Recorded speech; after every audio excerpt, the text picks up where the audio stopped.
Juliette Brodsky interviewing Sir Anthony Mason. Thank you very much for making time to be interviewed for the Bar Oral History Project. It's a pleasure, Juliette. Thank you.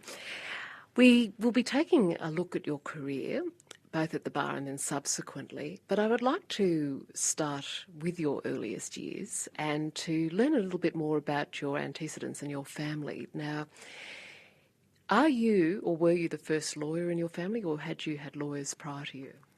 No, I'm not. I wasn't the first lawyer in the family. On my father's side, I had an uncle who was a leading King's Counsel in Sydney.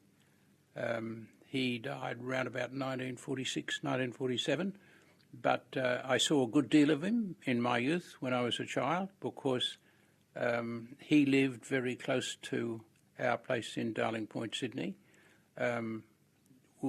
The distance between my father's house, my mother's house, and his house was only about 300 yards. I knew his children well, although my main friend, a cousin Bob, son of his, was one of my best friends. So I used to see a lot of him, and as a result of seeing a lot of him, I saw a lot of his family as well. So far as my mother's side was concerned, she had a cousin, Sir Arthur Fair, who was Solicitor General, ultimately became a judge of the Supreme Court of New Zealand and acting Chief Justice. So they were the two lawyers in my family. And your father? My father was a surveyor, land surveyor.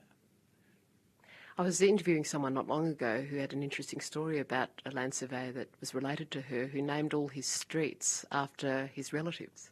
Did you have any sort of similar experiences with your father? No, not at all. Had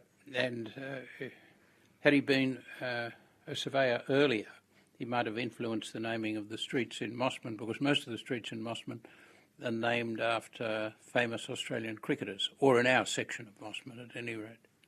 That's interesting. And what about your mother? I read in a nice little story you gave, an account of your early acquaintance with Tom Hughes QC, that your mother and his mother knew each other quite well. Yes, that's right. Were they involved in the Pickwick Club? I don't know. My mother wasn't a member of a club, so I don't think their involvement together rose out of the Pickwick Club.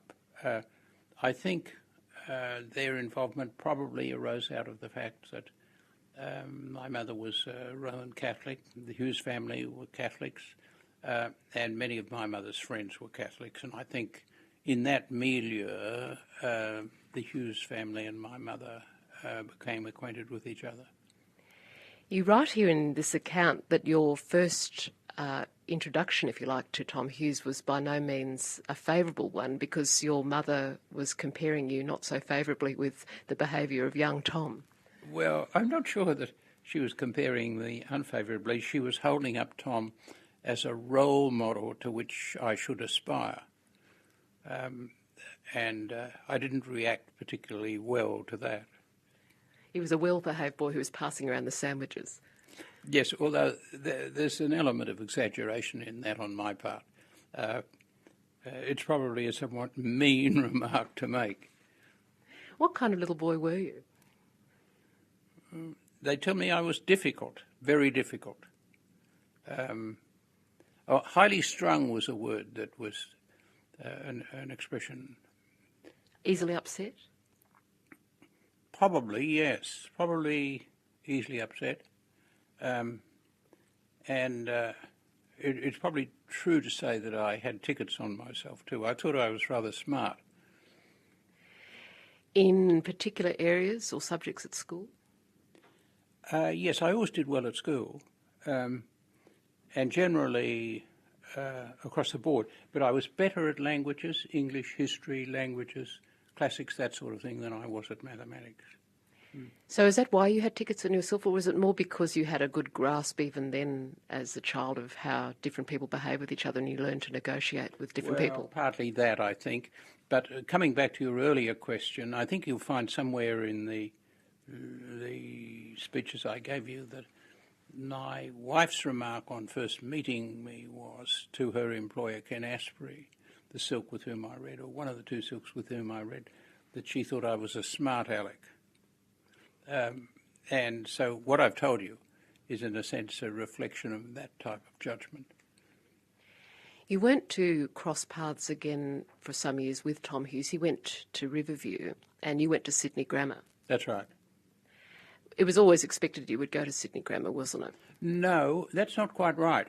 I was at Cranbrook for about 5 years, and then my uncle, the one who was the King's Counsel, said that as it was clear that I wanted to go to the bar, and I was likely to go to the bar, I should be taken away from Cranbrook and sent to Sydney Grammar, because Sydney Grammar had a reputation of producing a large number of lawyers.